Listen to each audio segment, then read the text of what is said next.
Namo tassa bhagavato arahato samma sambuddhassa. Namo tassa bhagavato arahato samma sambuddhassa. Namo tassa bhagavato arahato samma sambuddhassa.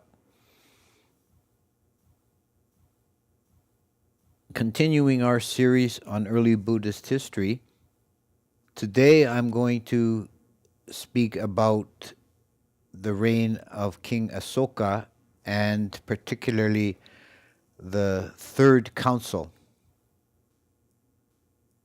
So this is a very important episode in the history of Buddhism. King Aśoka was a very important figure. Unfortunately, we don't have good, unimpeachable sources on the life of King Aśoka. There are three main sources, and they don't agree with each other very much. We have, first of all, the edicts of King Aśoka that he had carved into rocks and pillars all over India, which announce some of his policies and his ideas to the general public. It was kind of the Twitter of the day. And we have the Sri Lankan chronicles, and particularly the Mahawangsa, written in Pali in Sri Lanka several centuries later. And the main interest in the Mahawangsa is the origin and spread of Theravada Buddhism on that island.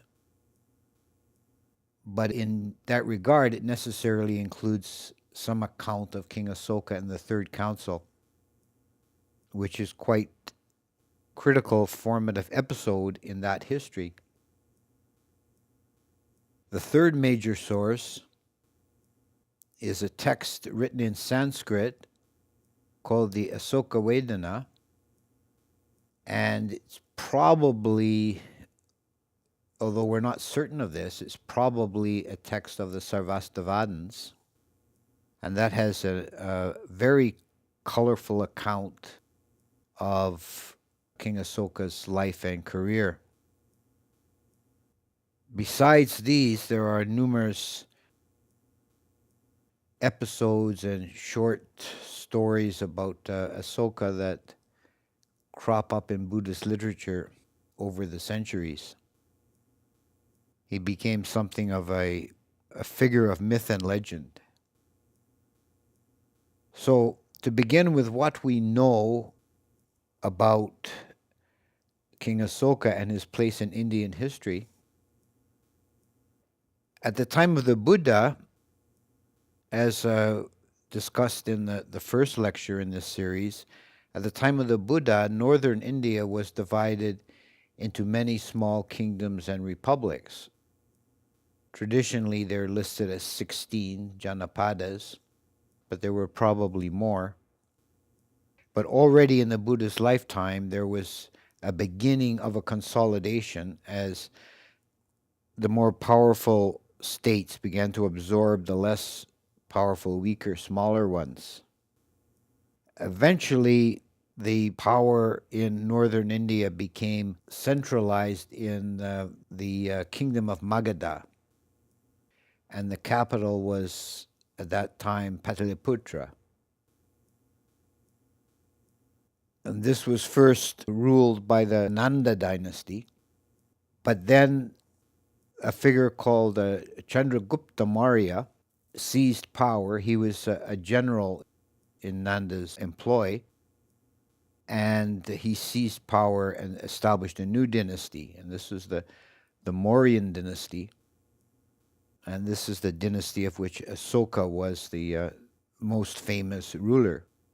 But Chandragupta was quite important in his own right, and he's the one who conquered the rest of northern India, and he fought against the armies of Alexander the Great.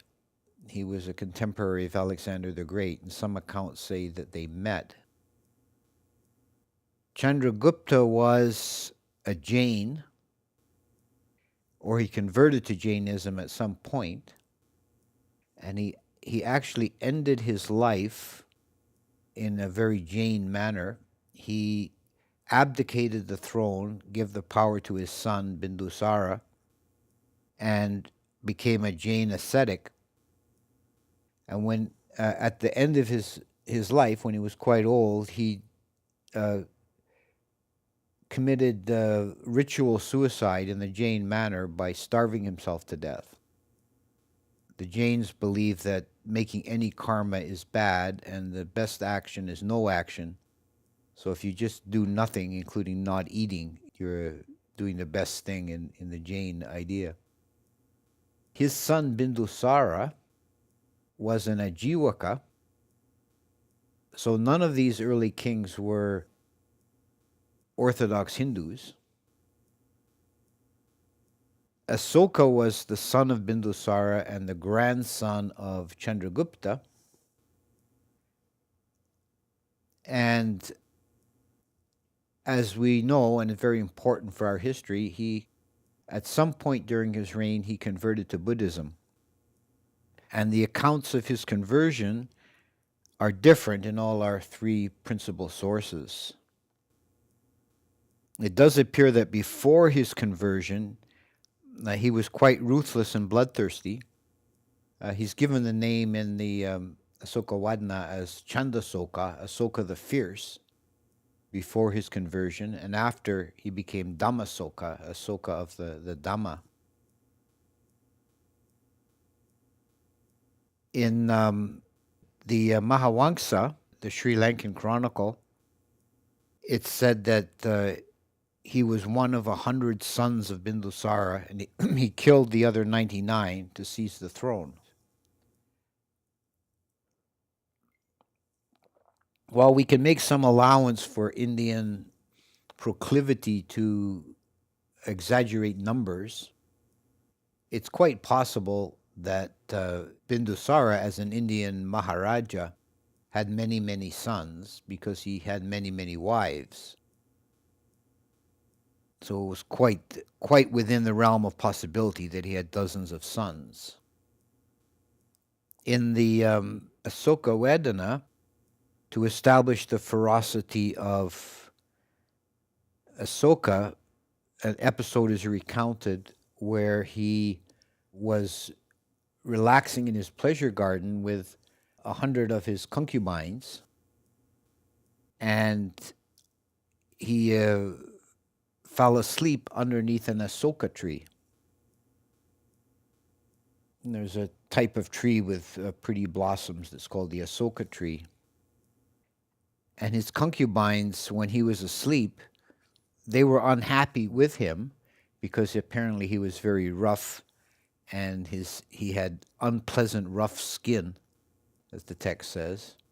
So they, in their peevishness, they chopped all the branches off the Aśoka tree because it has the same name as him. And when he woke up and see what they had done, he flew into a rage and he had them all burned alive as punishment.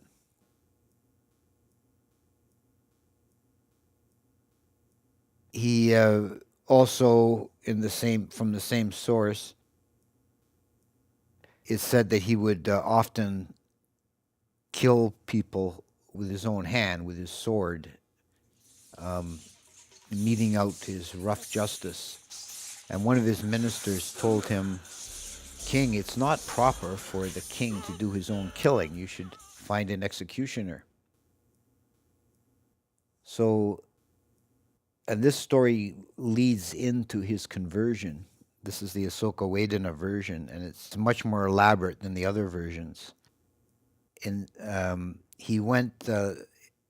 He had his minister go and search the country for someone who could be cruel enough, and in some village, they found a man who we would call today, we would call a psychopath or a sociopath.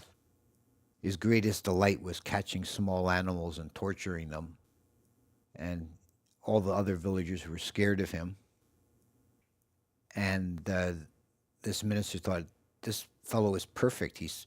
He'll make a good executioner for Aśoka.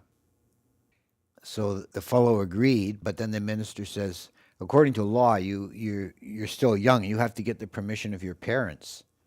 So he went home to ask his mother and father, and they didn't want him to leave, so we killed them.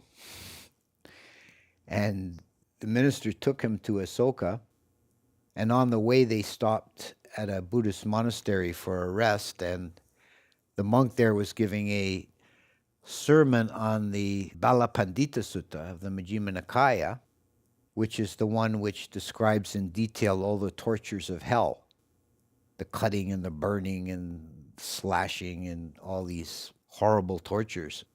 And this fellow was just delighted. He says, what a lot of good ideas in this sutta. So what he did under the aegis of the king, he built a jail that was called the Beautiful Jail because from the outside it was all pleasant gardens and beautiful architecture, but inside it was hell on earth.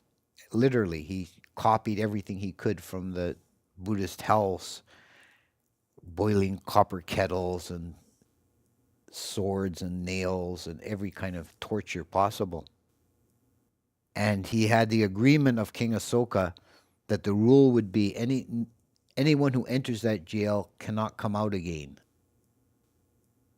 So many people were tortured to death in that jail. But there was a novice monk, a Samanera, who in the Aśoka Vedana is named as Samudra, who was already an arahant. And he was wandering on his alms round, and he went up to this jail, the beautiful outside. He didn't know what it was, and he walked inside. And so this fellow says, "Okay, you're caught now. You're going to suffer the tortures of hell." And he put him in the cauldron of boiling oil, but it didn't burn him. It was just like cool water. So the jailer was alarmed. He didn't know what to make of this. So he sent for the king. And the king, Aśoka, came to inquire what's going on here. And the novice levitated up into the air and preached a sermon on the Dhamma. And the king was then turned in the heart and realized he'd been doing wrong, and he had to have more compassion for sentient beings, and became a follower of the Buddha. And the novice, with his powers, he was able to just leave. He just flew out the door. And the king went to leave, but the jailer says, "Your Majesty, I hate to tell you this, but the rule here is no one leaves." And the king said, "Well, who came into this jail first, you or me?"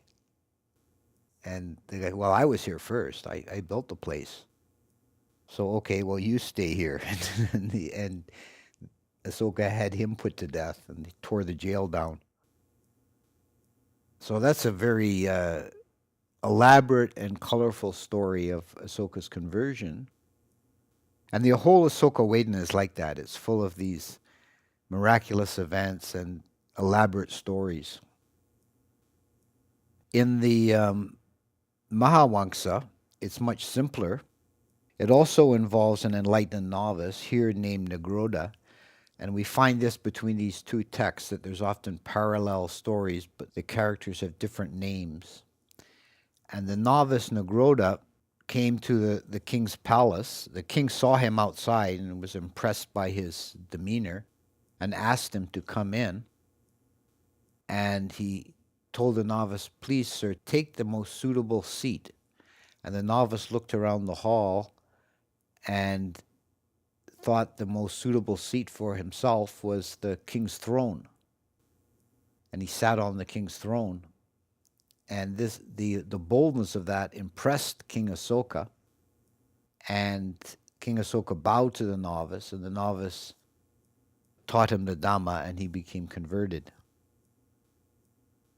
This is symbolic of the rule in Buddhist countries is that even the king bows to the monks. This is still done today in Thailand. The king will bow to bhikkhus.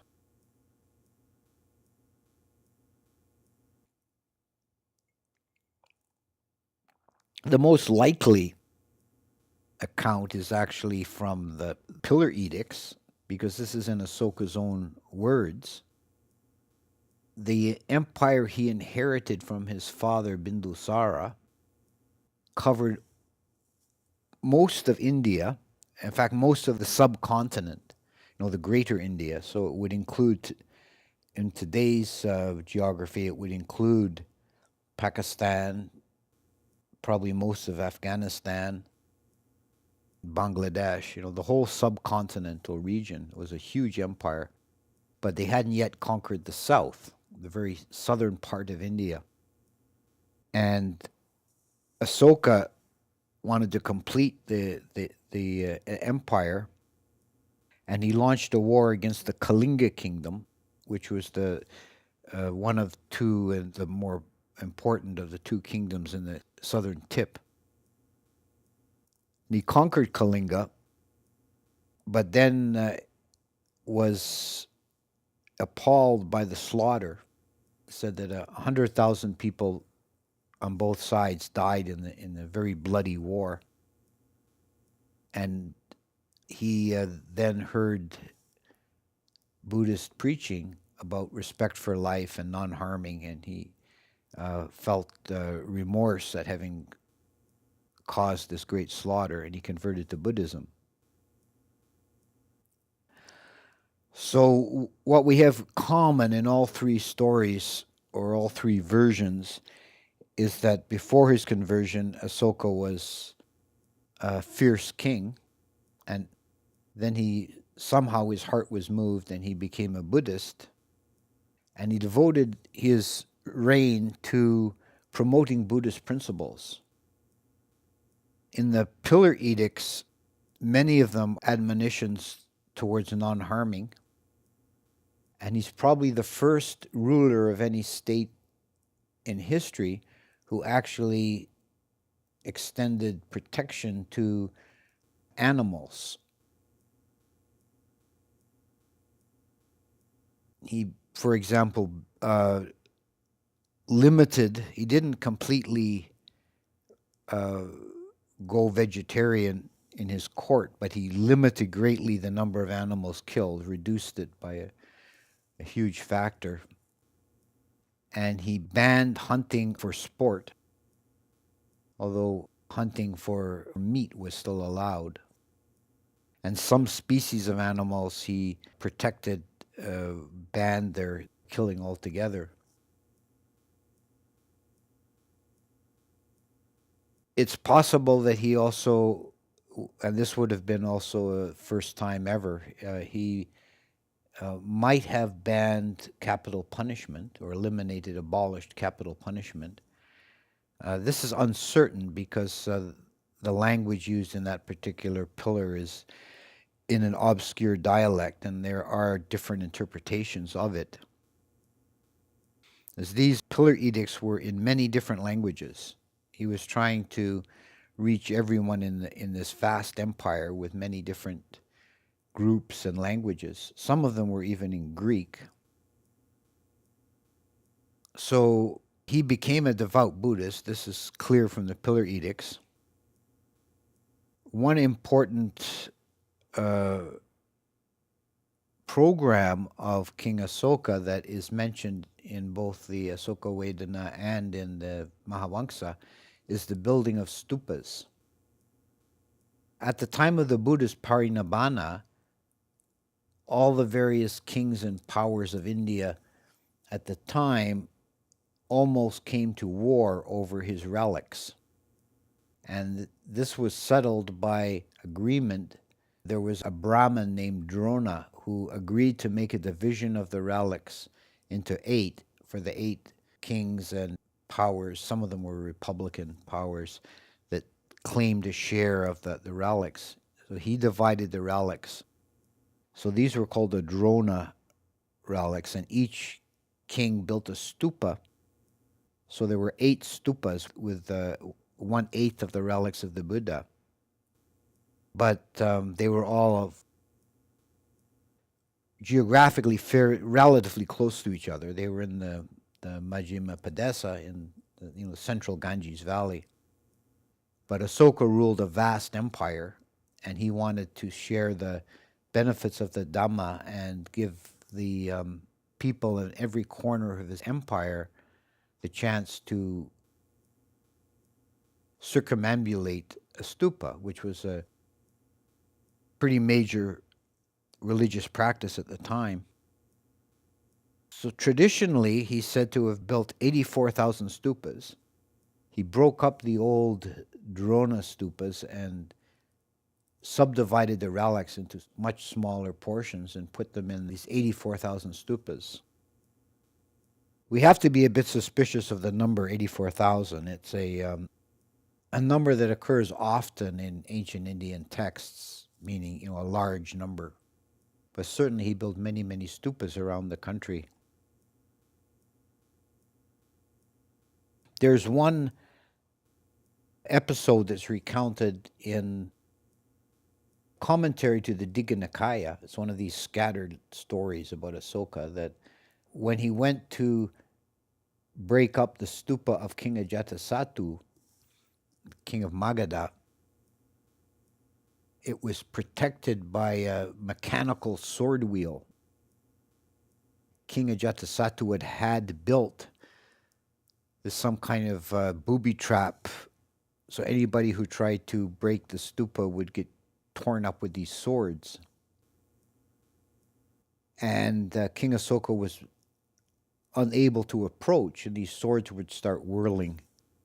But then the god Wesakama, the architect of the gods, the Dewas from Tawatingsa heaven, appeared, and he shot an arrow into the middle of the sword wheel and broke it.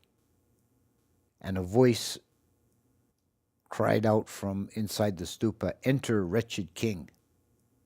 And Asoka was insulted and couldn't understand why he was being called wretched.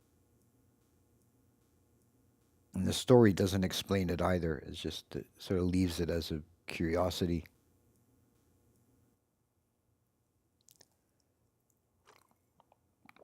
Could be another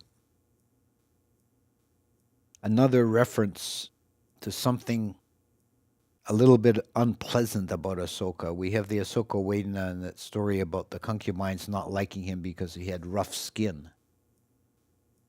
And there's an origin for that is given is quite a charming story in its own way, that in a previous life, at the time of the Buddha was on alms round in Rajagaha, and there was a young boy playing in the mud, making mud pies. And when the Buddha came down the street with Ananda, this boy was overcome with faith in the Buddha, and he wanted to make an offering, but he was just a poor street child. He had nothing to give. So he made a little ball of mud and put it in the Buddha's bowl. And Ananda was upset by this. You're putting mud in the Buddha's bowl. And the Buddha, say not so, Ananda, say not so. That handful of mud will become the whole of Jambudipa, the whole of India or the whole world. So it said that because he gave this offering to the Buddha, then he became the emperor of India. But because he put something foul in the Buddha's bowl, he was born with rough skin. So it's an act of mixed karma.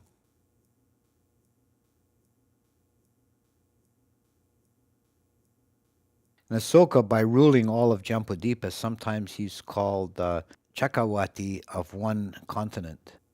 Chakravarti is a world ruler who rules all 4 continents. One of them is Jambudipa, which is roughly equivalent to India.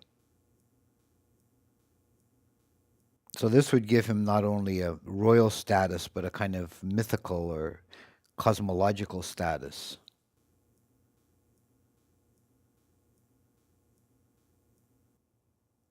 Now, the most important event in terms of Buddhist history that we need to deal with is the Third Council. Now, there are some modern scholars who doubt the veracity of the Third Council because it's only mentioned in the Sri Lankan sources. It's not mentioned at all in the Aśoka Vedana. But that doesn't really seem a convincing reason to reject it. The Aśoka Vedana is quite full of fabulous events. It's not really a sober history. While the Mahawangsa does have some miraculous events, it's generally more sober, and it's focused on the history of Buddhism and how it come into Sri Lanka. The beginning of the idea of the Third Council was that King Aśoka had been so generous to the Sangha and founded so many monasteries and offered so much food and other requisites, cloth and everything needful, that many unscrupulous individuals were pretending to be monks to get free food and lodging. Well, they put on a robe and show up and get fed. And it said that there was a crisis began to occur when the proper monks were uncertain who was a monk and who wasn't. And it's part of the Vinaya that if the monks hold a Sangha like a Patimokkha or an Upasampada ceremony, and there are improper or non-monks participating, it invalidates the action. So the monks just refused, the proper monks, they just refused to hold any ceremony, any of these Sangha like ordinations or the bi-monthly Patimokkha, recitation of the rules. They just refused to do them. And it said that 7 years went by with no Sangha being performed. So this was a crisis in the Sangha. And the story in the Dipavamsa then has an incident where Aśoka tried, his first attempt to solve the crisis was he sent a minister to one of the big chief monasteries and told them to order the monks to hold an Uposatha ceremony. And the monks refused. So this minister, not sure what to do, in his kind of rough-handed way, he started just killing monks. He started slicing their heads off with a sword. And he killed a few that way. And the king's younger brother, Tissa, was one of the monks there, and he saw what was happening, and he ran to the front of the line and sat down to be the next one to get his head chopped off, which stopped the minister, because the minister knew who he was, so it stopped the minister. He wouldn't do it. And he ran back to the king and told him what had happened, and Aśoka was very upset. He didn't intend for there to be any violence. And he realized he had to do something else. So he consulted the elder Mogali Puttatissa, who is described in the text as being very learned and wise, and also having supernormal powers. His origin is said that he actually descended from the Brahma world. He was a Brahma god, and the other gods begged him to take birth on the earth because there's a crisis in the Dhamma. So he was reborn into the human realm and was to fulfill this role. but he was probably the chief Buddhist advisor of the king. And he told the king what they need to do is to hold a council and purge the heretic monks and the false monks and just disrobe them. So they held a big council, and it said that Aśoka and Moggalipatissa sat together, and the monks were interviewed. It said that 60,000 good monks and 60,000 bad monks were interviewed. And again, this could be an exaggeration of numbers. It seems like unwieldy to interview them one by one. It seems impossible.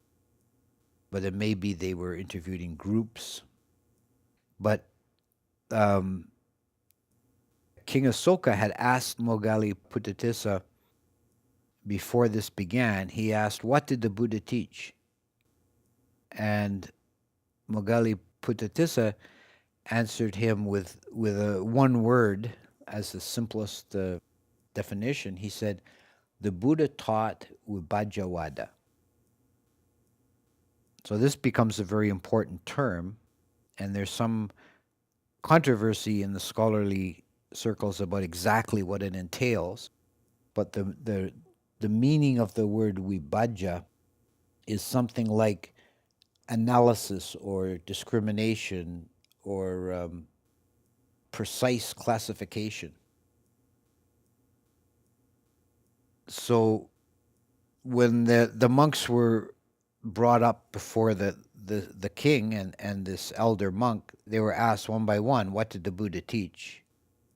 And if they had any wrong views, if what they claimed the Buddha taught was not actually in accord with what the Buddha taught, then they were ordered to be disrobed and thrown out of the Sangha.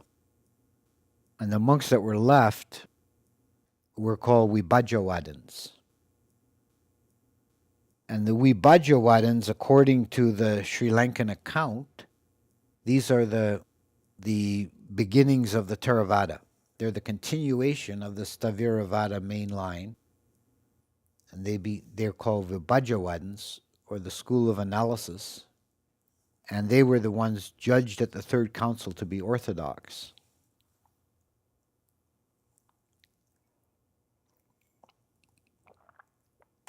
It's also thought by many of the scholars who've looked at this period that whether it happened at the Third Council or not, this is roughly the time when there was the split between the Vibhajyavadins and the Sarvastivadins. The Sthaviravada route split into these two branches at that time. And it may be that the largest group that was excluded from the Orthodox Sangha at the time were Sarvastivadins. And this makes some sense doctrinally because of the Sarvastivadin view that past, present, and future are all the same. They all exist. Whereas the Orthodox opinion was, no, we have to discriminate between past, present, and future. So Vibhajyavada.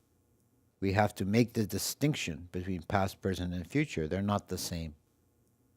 So Vibhajyavada sounds like the name was specifically chosen to distinguish themselves from the Sarvastivadins, the all-exist school.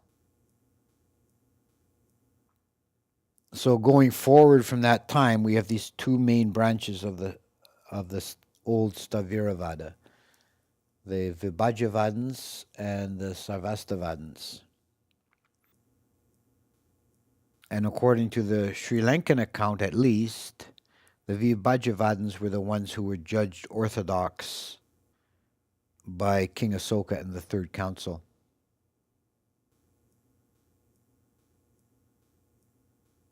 There are other episodes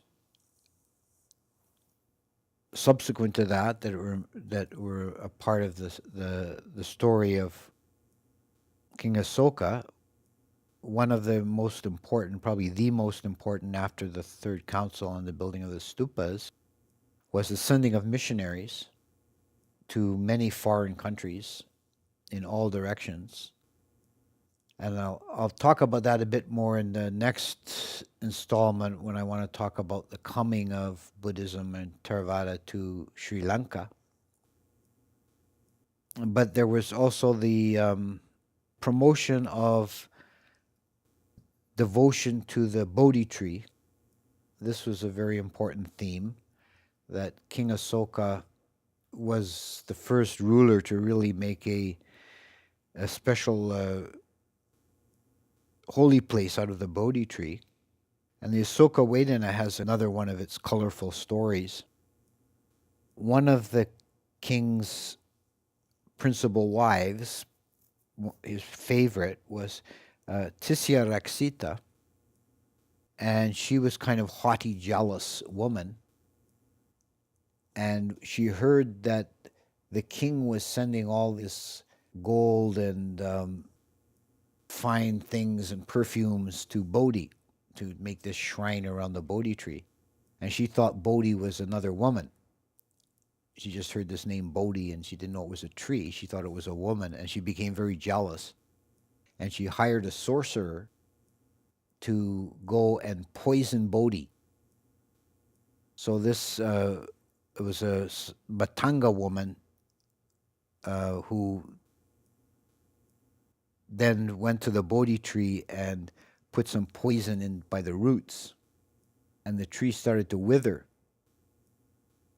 And then the king was upset, and of course he was distraught, and the word got back to this queen what had happened, and she realized her mistake, and she ordered the sorcerers to reverse the spell and heal the tree, which she did.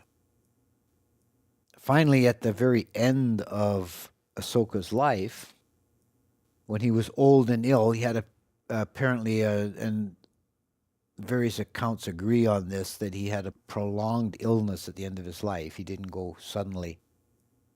And his son began to take over the rulership of the kingdom, kind of unofficially, and tried to rein in the excess of King Asoka's spending. King Asoka kept sending all the wealth to the monasteries, to the extent that he was ruining the treasury. And they cut Asoka off from the ability to spend the royal funds. And Asoka started giving away his own personal adornments and things until they all ran out. And then at the very end, just before he died, it said he'd given everything away, and all he had left was a half a mirabellum, which is a kind of small bitter fruit. I know he probably had been given some as medicine, and he ate half, and he gave the other half to the sangha. And the monks had it ground up very small and mixed in with gruel and distributed amongst all the monks in the monastery. And from ruling the entire earth to his wealth was diminished to half a mirabellum at the end. So when Asoka passed away, the power passed to his son, and it continued in the Mauryan dynasty for another 50 years. And gradually it diminished. There was a series of weak kings, and the Mauryan dynasty eventually died out and was replaced by other powers in India. And there was no more Mauryan Empire. But that was definitely, King Asoka's reign was definitely the high point of Buddhist India, when Buddhism was the official state religion of India. And when it began to spread in a major way outside of India, with the missionaries that he sent in all directions, including to the Greek kingdoms in the west, the Mauryans, beginning with Chandragupta, the Mauryans always had relations, diplomatic relations with the Greeks. So they had Greek kingdoms established fairly close nearby after the conquests of Alexander. So these two civilizations were in intercourse, sometimes friendly trade and diplomacy, and sometimes war, but they were definitely interacting with each other from the time of Chandragupta onward. And we do start to see some Indian influence in the Greek world after this time.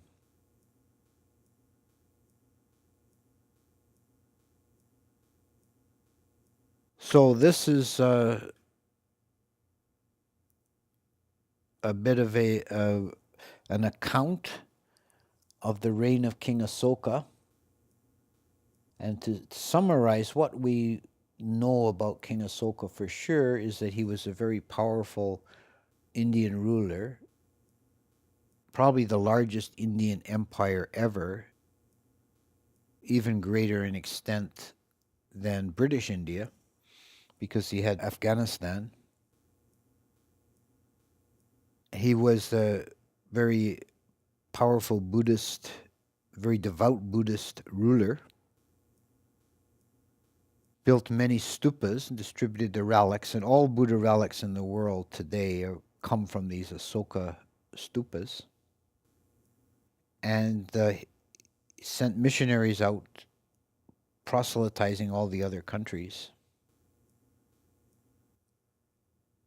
And it seems very likely that there was a third council. It was held under the aegis of King Asoka, but we have to be a little cautious here because it's only in the Sri Lankan literature that we have an account of the third council. And during his reign, probably at or shortly after the third council, there was the split between the Vibhajavadins and the Sarvastivadins. So that's King Asoka.